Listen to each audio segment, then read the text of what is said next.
నిండు మనసులో నిండుగా వేస్తున్న దేవుడు పార్టీ ఏదైనా కానీ ప్రజలందరూ సుభిక్షంగా ఉండాలనుకుంటున్నాను.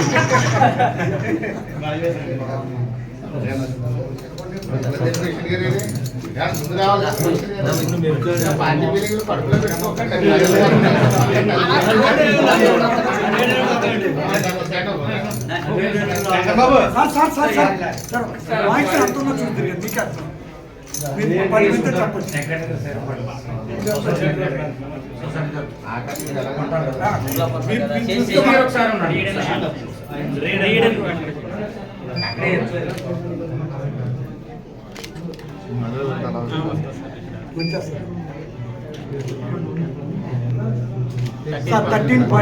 అంటే 100% కొనడానికి వీలు 6-7 కన్నా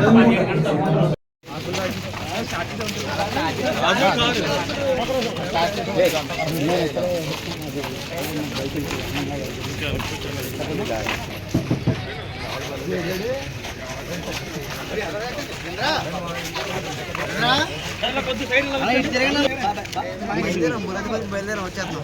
దేవుడమ్మ గారు రండి సార్. మీరు అక్కడికి ఇక్కడ నుండి రారు సార్. మీరు మించుకొని ఎదురుపోతా ఉంటే మనకేం రాదు.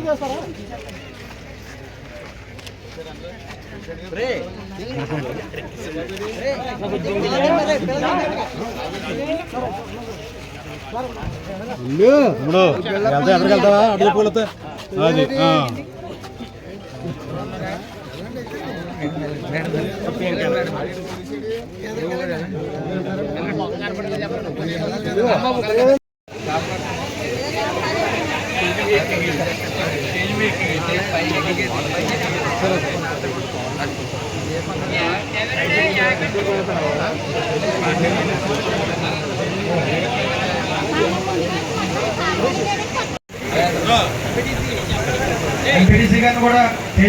సచివాలయ స్టాఫ్తో కానీ రెవెన్యూ వాళ్ళు ఉండేటటువంటి వాళ్ళ ఆఫీసర్స్తో కానీ దగ్గరుండి షెడ్యూలింగ్ మాత్రం చేయించేస్తాం. ఎప్పుడైతే షెడ్యూలింగ్ చేయించారో ఫస్ట్ పేరు ఎప్పుడైతే ఉందో అదే సీరియల్గా మనం అన్ని చోట్ల కూడా కనపడుతుంది. మీకు ఆటోమేటిక్గా ట్రాక్ అనేది చూపిస్తాం. దాంతో మనకేంటంటే ఫస్ట్ అపాయింట్మెంట్ ఎవరికైతే ఇచ్చామో వాళ్ళ లారీలు కొట్టి మీకు ఆటోమేటిక్గా మీ యొక్క ధాన్యం అనేటటువంటి ఫలానా మిల్కి మీరు ఏ అయితే మిల్లు ఉందో ఆ మిల్లుకి మేము ట్యాక్స్ చేస్తాం జనరల్గా. కానీ ఇంకొకటి ఏంటంటే మన మండలాలు 3 మండలాల్లోనే అక్కడ ట్యాగ్ అవుతుంది. తర్వాత ఇంకొక విషయం ఏంటంటే మీరు ప్రిఫరెన్స్ కూడా ఇవ్వాలి, ఫస్ట్ సెకండ్ థర్డ్.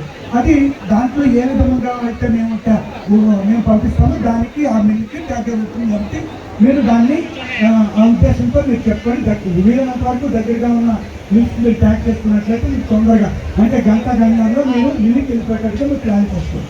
అంతే తప్ప దూరమైన ప్రాంతాలకు మీకు చేసుకుంటే టైం పడుతుంది, కొంచెం ఇబ్బంది పడుతుందనే ఉద్దేశంతో చెప్తున్నా. దగ్గర ఉండేటటువంటి 13 రైస్ మిల్లు మన ఎమ్మెల్యే గారికి చాలా చాలా ఇష్టమైన రైస్ మిల్స్. కాబట్టి ఫస్ట్ ప్రయారిటీ మన మిల్స్ ట్యాగ్ చేసుకోండి. నేను దాంతో మీకు 24 hours 24 గంటల కాదు. ముఖ్యంగా వేదికను అలంకరించినటువంటి మన తూర్పుగోదావరి జిల్లా డిప్యూటీ కలెక్టర్ గారికి, అదేవిధంగా ఏడీ గారికి, ఎంఆర్ఓ గారికి,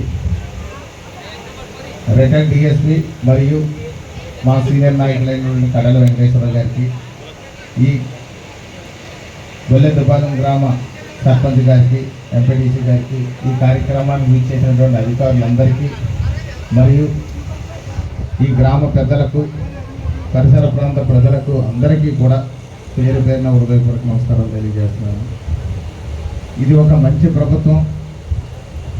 మంచి ప్రభుత్వం అనే దానికి నిదర్శనం రైతుకి పెద్దపీట వేస్తూ రైతన్నల ముఖాల్లో ఆనందాన్ని నింపినటువంటి ప్రభుత్వం ఎన్డీఏ కూటమి ప్రభుత్వం.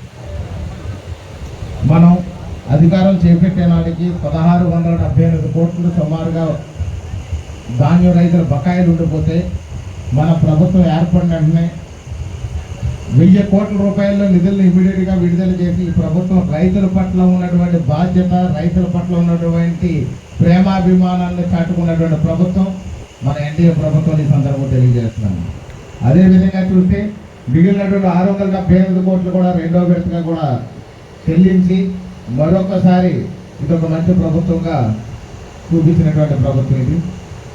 గతంలో చూస్తే ధాన్యం కొనుగోలు చేస్తే రబీలో కొంటే ఖరీఫ్కి కూడా పెట్టుబడులు కూడా ఇవ్వనటువంటి పరిస్థితిని మనం చూసాం. అలాగే ఖరీఫ్లో ఉన్న దాన్ని రబీకి నుంచి ఖరీఫ్కి కూడా 2 పంటలు అయిపోయినప్పుడు కూడా ధాన్యం రైతులు డబ్బులు లేక ఆడవాళ్ళకి ఉన్నటువంటి బంగారాలు దొరికినగా ఆడ తాకట్లో పెట్టి రకరకాల అప్పులు చేసి వడ్డీలు కట్టలేక భయంకరమైనటువంటి స్థితిని ఎదుర్కొన్నటువంటి గత ప్రభుత్వంలో ఎన్ని ఇబ్బందులు పడ్డారనేది మా అందరికీ తెలుసు. అది గౌరవ ముఖ్యమంత్రి శ్రీ నారా చంద్రబాబు నాయుడు గారికి, ఉప ముఖ్యమంత్రి వర్యులు శ్రీ కొణిదెల పవన్ కళ్యాణ్ గారికి, పౌర సరఫరాల శాఖ మంత్రి వర్యులు శ్రీ నాదెండ్ల మనోహర్ గారికి ఈ అన్ని విషయాలు తెలిసిన తర్వాత ఉన్న బాకీలు ఇమీడియట్గా రిలీజ్ చేయడమే కాకుండా ఈ యొక్క ధాన్యం కొనుగోలు చేసిన తర్వాత 48 గంటల్లో రైతుల అకౌంట్లో డబ్బులు వేస్తామని చెప్పేసి ఎన్డీఏ కూడా ప్రభుత్వం తెలియజేయడం, అది కూడా 24 గంటల సమయంలోనే వేసేసి డబ్బులందరికీ కూడా రైతుల పట్ల ప్రేమాభిమానాన్ని చూపించిన ఏకైక ప్రభుత్వం మన ఎన్డీఏ కూటమి ప్రభుత్వాన్ని సందర్భంగా తెలియజేస్తున్నాం. అదేవిధంగా చూస్తే మనకి 99% కూడా రైతుల దగ్గర ఉన్న ధాన్యాన్ని పూర్తి స్థాయిలో కొనుగోలు చేసాం. 99% కూడా ఎవరికీ కూడా ఎలాంటి ఇబ్బంది లేకుండా డబ్బులు కూడా వారి అకౌంట్లో కూడా క్రెడిట్ చేసాం. గతంలో దళారీ వ్యవస్థ నుండి ఎమ్మెల్యేల చుట్టూ తిరిగి ధాన్యం కొనుగోలు కోసం తిరిగేవారు. గతంలో చూస్తే నీరు కోసం కూడా పాటలు పడి ఎమ్మెల్యే గారి ఇళ్ల దగ్గర 15 రోజులు పడిగాపులు కాస్తారు కానీ మీ అందరికీ కూడా నీళ్ళు రాలేదు. ఈవేళ నీళ్లు ముట్టంటే కూడా మీ చుట్టూరు నీరు తిరుగుతుంది. అంటే ఈ ప్రభుత్వం బాధ్యతతో రైతు కోసం కష్టపడి ఇష్టంతో రైతు బాగుండాలి, అన్నం పెట్టే అన్నదాత బాగుండాలని చెప్పేసి మాత్రమే ఈ ప్రభుత్వం పనిచేస్తుందనే దానికి ఇదొక నిదర్శనం తెలియజేస్తాం. అలాగే ధాన్యం డబ్బుల కోసం ఎమ్మెల్యేల చుట్టూరు, రైతు మిల్లర్ చుట్టూరు, అందరు అధికారుల చుట్టూరు తిరుగుతూనే ఉన్నారు. కానీ ఈవేళ ఎవరి చుట్టూరు తిరగక్కర్లేదు. ధాన్యం వేసి ఇంటికి వచ్చేసరికి ఇంటి దగ్గర పడుకుని లేసరికి మన అకౌంట్లో డబ్బులు ఉంటున్నటువంటి మంచి ప్రభుత్వాన్ని చూస్తున్నాం. అదేవిధంగా చూస్తే ఇప్పుడు ఏదైతే మన దాల్వా పంటలు ఉన్నాయో మళ్ళీ ధాన్యం వస్తుందని చెప్పేసి మన అధికారులందరూ కూడా ప్రభుత్వానికి రాయడం ఇమీడియట్గా చేయడం జరిగింది. దీంతో పాటు సందర్భం కాకపోయినా ఏదైతే మన ఆడపడుచులందరూ పని పట్టలేదు ఉపాధి హామీలు అని చెప్పారో దీనికి ఖచ్చితంగా సోమవారం నుంచి పని ఉండే విధంగా నేను ఏర్పాటు చేసి మాట్లాడతాను. సంబంధించి ఇప్పుడు మనకి ఇక్కడ కలెక్టర్ గారు కూడా ఇక్కడ ఉన్నారు కాబట్టి వారితో కూడా నేను మాట్లాడి సంబంధించిన అధికారులతో కూడా మాట్లాడి సోమవారం నుండి ఖచ్చితంగా మీరు పనికెళ్ళే విధంగా ఏ ఇబ్బంది లేకుండా ఏర్పాటు చేస్తాం. గ్రామంలో ఉన్నటువంటి సమస్యలు ఇక్కడ విద్య, వైద్యం, సంక్షేమ పథకాలు, రోడ్లు, డ్రైనేజీలు, వీధి లైట్లు అన్ని విషయాల గురించి కూడా వారం రోజుల లోపల మీ ఊళ్ళో ప్రత్యేకమైన ఒక మనం సమావేశం పెట్టుకొని ఈ సమస్యలను పరిష్కరించే విధంగా ప్రజా సమస్యల పరిష్కార వేదిక పెట్టుకుందాం.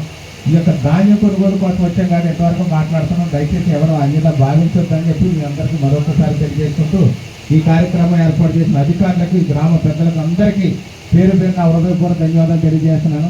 ముఖ్యంగా రైతులు ధాన్యం కొనుగోలు చేయాలి, దాంట్లో ఖచ్చితంగా పారదర్శకంగా ఉండాలంటే ఖచ్చితంగా నా పాత్ర ఉండాలని చెప్పి సబ్ కలెక్టర్ గారు ప్రత్యేకంగా విచ్చేసినట్టు వారికి మన రాజానగరం నియోజకవర్గం తరఫున ప్రత్యేక ధన్యవాదాలు తెలియజేసుకుంటూ సెలవు తీసుకున్నాను. ఇప్పుడు సబ్ కలెక్టర్ గారు ప్రసంగించాల్సిందిగా కోరుతున్నాను.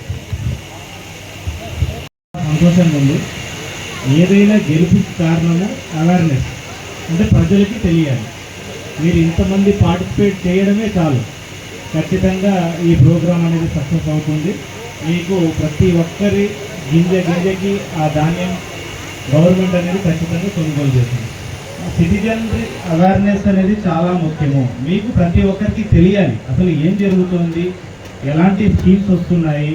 ఇప్పుడు ఎవరైనా రైతు చెప్పండి, మాయిశ్చర్ ఎంత ఉంటే మీకు ₹1 కూడా కట్ చేయకుండా తీసుకుంటారు ధాన్యం?